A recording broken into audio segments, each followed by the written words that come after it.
2023, a good year for gaming, a great year for gaming, maybe even the best year?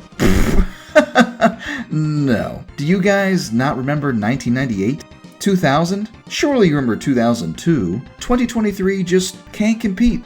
Although it was a very good year. But probably not for the reason you're thinking it was. No, I'm not here today to talk to you about games that you know about already. Not your unnecessary inferior remakes, nor your big-budget Western eroge game, and certainly not your re-release of Oblivion. I'm here today to spread the good word about games you've never heard of. I can personally vouch for each one listed here that they're not only worth trying, but also buying. So what makes them so good? While you could dig deep with each one and examine what makes these hidden gems truly shine, which is exactly what I will attempt to do with this video, the unifying theme is the developers. Hard-working men and women slaving away in Unreal, Unity, or their own custom engine to bring gaming greatness from their desktop to yours. Yeah, you're not going to find games here that are made by 500 BlackRock employees, or by a company where one of their chief officers used to be a top guy in the CIA. Nor will you find any of that sweet baby stink that so many of you are finally becoming as adept as me at picking up the scent on. This list of 6 different games, ordered from most known to most obscure, is by no means comprehensive. There are a ton of excellent obscure indie games released last year that didn't make the list for many reasons, such as already being free so you can try them out yourselves with no risk. I don't have anything more to say about them, I didn't have time to finish them before making the video, or it's not my kind of game. If you know any games I missed, or if you fall in love with a game I show off here, be sure to let me know. Many people ask me, Mortimer, what do you consider an indie game? To me, it's any game released by any company that I don't hate. Sure, Turbo Overkill wasn't independently published by Trigger Happy Interactive, but I think in this case that's a bonus. The design of Turbo Overkill feels like Apogee asked each one of its employees to have their family and friends submit one thing they want in a video game. Then they took those suggestions, gave them to the developers, and said, throw them all in. Yeah, all of them. A chainsaw leg letting you slide through grunts restoring health and armor? Sure. Multi-target wrist rockets at launch after flipping the guy off? A must. Vehicle sections that don't control like you're trying to push a boat with a rope? It's about damn time. For most shooting fans, myself included, the big draw of a game are the weapons. Turbo Overkill might have my favorite arsenal I've played with in recent memory. Asking me to pick a favorite gun would be like asking me to pick a favorite, well, gun. For the non-Americans in the audience, I guess it's like trying to pick your favorite God-given right that you sadly can't legally exercise. If the guns themselves don't interest you, weapon mods not only buff your guns, but also provide alternate fires that I feel frankly a little guilty by spoiling them here instead of letting you discover and experiment with them yourself. Alright, I'll give you a little taste. There's a sniper rifle you pick up that doesn't kill with bullets. Instead, it teleports you to the enemy's location. His exact location, causing you to spawn inside of him, rendering him into a slurry mess beneath your feet. When I first used the telefragging rifle, I yelped and nearly fell out of my chair in excitement, the exact same way I would have reacted 10 or even 20 years ago. Just like any game, Turbo Overkill is not without its faults, but the caveat is that my issues with the gameplay itself are quite minor. For example, your wide breadth of movement options include wall running, double jumping, air dashing, grappling, hooking. Sometimes leaves it ambiguous as to where you actually have to go. The game frequently locks you in a big arena against hordes of enemies, refusing to let you progress until you've killed each and every last little bastard, who frankly love to wander off and hide in a nondescript corner somewhere. Some bosses and challenges are quite cheesable, but overall I never felt punished for thinking outside the box. Cybernetic upgrades and modifiers are fun, but it can be a bit tedious to hunt down vending machines to swap out the quality of life ones for the combat enhancers and vice versa. My biggest complaint of the game is with the writing. Certain lines of dialogue got a chuckle out of me, but the plot, and especially the ending cutscene, feels like it was penned by someone sitting in the hotel cuck chair. Why am I ragging on this so hard in a video where I should be promoting underrated games? Well, because the story for this game could literally be reading the Quran in Swedish backwards, and it's still one of the best shooters I've played in a while. If you're a shooting fan who has been looking for something that will make you raise an eyebrow or two at new ideas, with a soundtrack that will make your head either bob or bang, you can't miss out on this.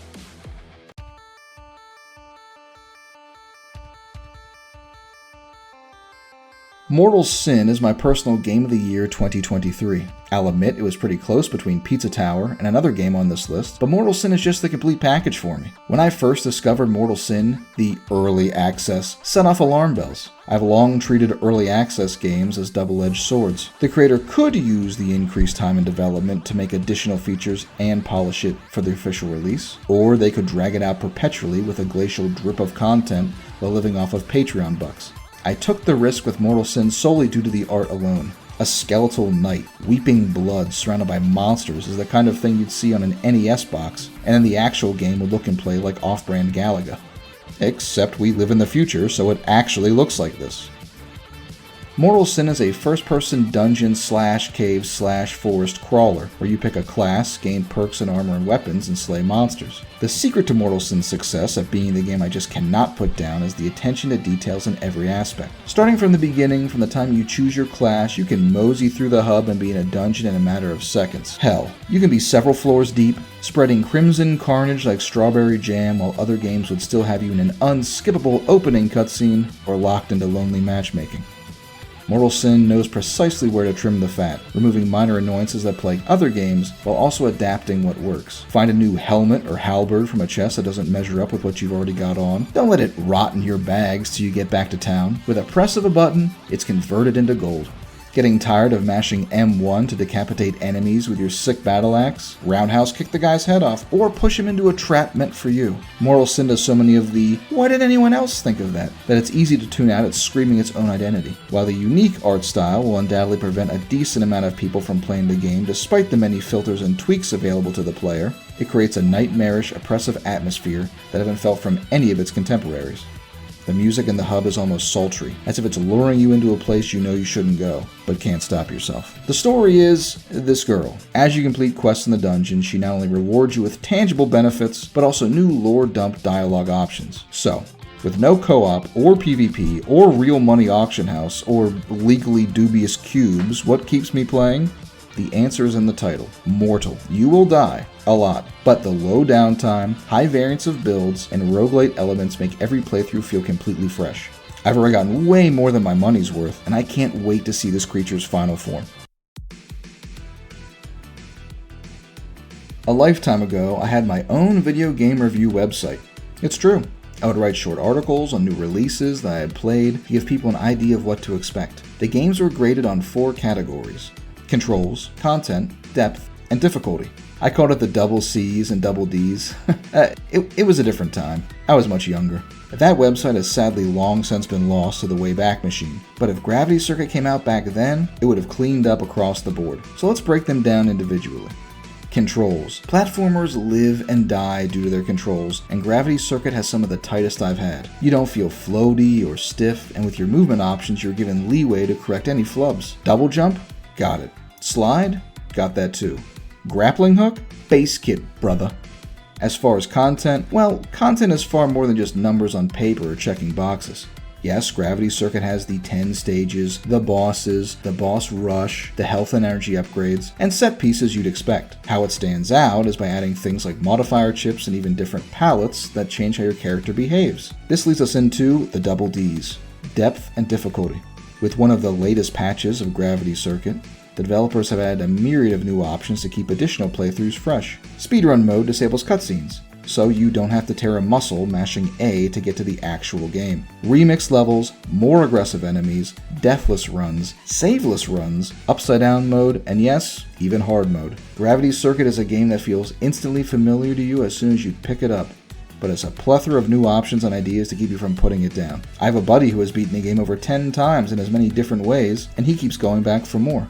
With a solid foundation, devs that not only listen to feedback but still release free content and updates, the future is bright for Gravity Circuit and whatever domesticated ant games do next. I wanted to mix things up a little bit and not just talk about some underrated games, but an underrated indie developer. Punkcake Delicieux. Yeah, that at the end can only mean one thing. They're French. Now, I've never really understood all the hate that the French have received over the years. They aren't afraid to remind their government, no matter what form it takes, that they exist to serve the people. They helped us achieve our own independence. And they gave the world Evergreen. Punkcake is a team of 3 that have released almost 20 games, 16 of them in 2023 alone. Some of them only a week apart. Also, unlike certain companies, they're not just making the same game over and over again either. For example, while Rush for the Ages is a card battling game that takes you through periods of history, such as Antiquity, Middle Ages, Modern History, Early Life, Damocles' Gaze is a top-down roguelike shooter that looks like it's from the Game Boy, where you gain new abilities and new weapons constantly while a 12-minute timer ticks down. Super Fetch Dog has you, a good boy, playing fetch with your owner, who proceeds to throw a mysterious orb deeper and deeper into the forest every time you return it. Spectrum Forces is a side-scrolling shooter where you mix colors in order to find new formations to fight off enemies. Already this year, Punkcake have released a comedy game about using algebra to defeat enemies, and Stray Shot, a game where missed shots turn into enemies. Not every game they've released is for everyone. While I enjoy Furious Farm Total Reapout, where you can pilot and battle farm machines while harvesting grain, something like Shroom Protect, where you just focus on building a home out of a mushroom for bugs, isn't really made for me. The variety of the games Punkcake makes is a testament to their creativity, and with the sheer breadth of their library, I'm sure at least one in here will be the game for you. I discovered Zortch due to a screenshot of a conversation, taken from the Steam forums between the dev and a guy who asked, "Why are the titties so big? Giant titties everywhere. I'm not complaining. Just wondering why they all so big. Flat is justice. What the fuck?" The developer, Mutant Leg, replied, "I was confused at first why everyone is calling them big, then I realized that it's just a cultural thing. This is the average size here in Hungary, and of course they look a bit bigger because of that texture." Naturally, after reading this exchange about naturals, I was totally sold on this game, and knew no matter what the game actually played like, the dev had earned my $5. After researching flights to Hungary, I picked Zortch up, only knowing it was a comedy sci-fi FPS throwback to old shooters released around the turn of the millennium. And, to its credit, Zortch really does evoke the feel of the games from that era. You know, the era that was sandwiched in between the release of Doom and before Halo standardized button assignments on controllers. I read on the forums that the creator made this game in his own custom engine. I don't even know if that's true, but it might help explain why it feels different compared to other shooters I've played, in a good way. Zortch has 2 main draws. Relax, I already talked about the double Ds in the Gravity Circuit review. No, the 2 main draws of Zortch are the meat and the soul, and it has both in spades. The meat of the game, you know, the enemy types, the weapons, the levels, are all appreciable. There's nothing truly mind-blowing here, but the only complaint I had with the game itself is that a few of the later levels felt a bit labyrinthine, even with all the secrets laying about encouraging exploration. Now look, how the game plays made me like the game, but everything else made me love it. I loved fighting in a burger joint. I loved the enemies quipping about how dumb I was to fall for the aliens' vacation scheme. I loved one of my weapons being a brain that shoots lightning bolts. Again, my one complaint is that a few of the later levels seemed to lack a little bit of the frivolity and parody, and felt more like standard FPS maps, but it ratcheted way back up in time for the finale. Just like the other games on this list, the developer is still updating the game, fixing any issues the community finds. I was never lucky enough to have the pleasure of sitting in a cafe in Central Europe, playing CS or Quake over LAN with my friends, while Sandstorm blasts over the speakers and someone asks, "What song is this?" But I can damn sure buy a beer for the man who managed to capture a bit of those beautiful halcyon days. Confession time. Forgive me, viewers, for I have sinned. Like a true games journalist, I did not beat Caves of Lore. Not because I didn't enjoy it, no, on the contrary, I adored every hour I spent with it, from battles where I was woefully unmatched, poring over details in in-game books, to even herding squirrels and rabbits into a woman's backyard. I couldn't put it down. But Caves of Lore, much as you would expect from the name, is a thick-ass game, and this video had to be made sometime. So, despite not reaching the finish line, even if it goes to shit a little over halfway through, I'd still have gotten way more than my money's worth. Caves of Lore is a CRPG, and each one of those is capitalized, bold, and underlined. If I had to compare it to something, it'd be Baldur's Gate. You know, the actual real ones. You play as an amnesiastic young lad or lass who finds some caves while lorking for your lost lamb. You meet a few companions, and after being wizened to the state of the world, you are off on an adventure. And that's all I'm going to spoil of the story. Look, just because I'm a YouTuber, it doesn't mean I'm content with making my review just a recap of the plot and a thumbs up or thumbs down. The hallmark of Caves of Lore, and what makes it stand out to me, is just how much stuff is in this passion project made by one man. That's right, this was made by one man, with a full-time job, wife, and kids. I implore anyone watching this who has ever had the slightest inkling of making a game to close this video and start working on it. Seriously, stop the video. I don't even care about click-through rate or viewer retention if in 6 years you drop a game half this great. The combat is reminiscent of my personal favorite game, Heroes of Might and Magic 3, involving a grid system where you move and attack in turns. Using spells and abilities causes them to level up and get stronger, and also teach you new ones. Manipulating positions while using slowing or knockback effects ensures that even against rats, no two battles are the same. Outside of combat, you speak with NPCs in the Morrowind-esque keyword system. The NPCs have their own routine and are even on night and day cycles. Quests are tracked in a journal and only give you vague hints on how to accomplish them, instead of treating you like a moron and putting a giant waypoint on your ever-present compass. Upon leveling up, you can put points into one of your skills and learn new traits and abilities. Although don't look to me for which ones to pick, because the game does not hold your hand in any way. It's reminiscent of another game that came out last year, Moonring. Moonring is free and also a fantastic throwback to old 90s RPGs, but that one's a tad more brutal. In Moonring, when I would get my ass kicked, which was frequently, I'd feel a bit lost as to what to do. In Caves of Lore, if you're getting turned inside out by a spider or ogre, it's just a sign you need to go quest somewhere else. After a particularly difficult battle, you need to rest to recover health and mana. At your camps, this is your opportunity to speak with your other companions. Maybe I just didn't get far enough, but it was nice that my companions didn't interrupt adventuring after a battle when we accidentally make eye contact and, while still covered in our enemy's blood and viscera, give me the "Ooh, adventurer, 'tis cold in my tent" speech. That's not to say that the RP is entirely separated from the G. Far from it, in fact. Despite the afflictions that the world is suffering from, I really enjoyed my time exploring every inch of the land Mike Robbins has crafted for us. Despite the overwhelming size of my backlog and my ever-growing wish list, this is one game that I won't be truly satisfied with until I see the credits roll. Coming in at number 77, it's Prison City. Look, when I was putting this list together, I would not have guessed that out of all the games, Prison City was going to be the most obscure. With a base price cheaper than a KFC family meal, a rockin' soundtrack, familiar gameplay that's easy to pick up but difficult to master, intuitive level design, old school graphics that feel appropriately old school, so what happened? I don't know. Marketing? I don't even remember how I found out about Prison City. And when I was making my little 3-minute YouTube videos on indie games I played, Prison City got far and away the most views. So what's Prison City all about? Prison City is a side-scrolling action game that's more classic Castlevania to Gravity Circuit's Mega Man. You pick one of the stages, find the Keymaster, and then you can face the boss. The game is as difficult as you want it to be, with multiple modes as well as a custom difficulty option. Regardless of which one you pick, the game is hard, and it's designed to be. Just like the games that inspire it, your movement options and actions are limited, so advancing is more surgical. Timing and placement matter more than just air dashing and holding right to brute force everything.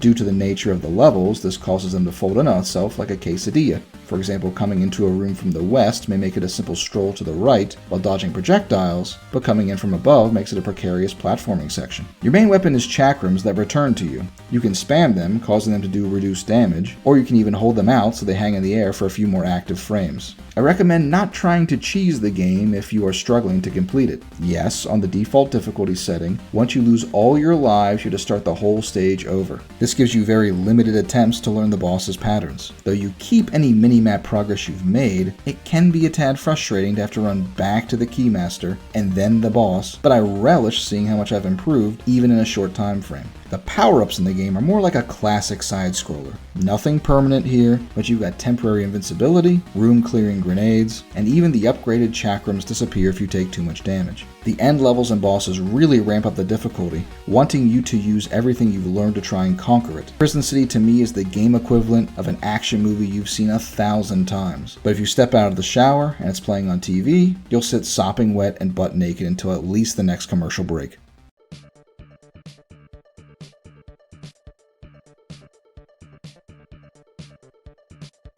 Thank you once again to all the developers who made these terrific games, and thank you, viewer, for watching. If you end up trying or buying one of these games and loving it, be sure to let me, the developers, and your friends know. Word of mouth is the most powerful PR around these days. I probably never would have discovered any of these games if someone who loved them didn't tell me about it.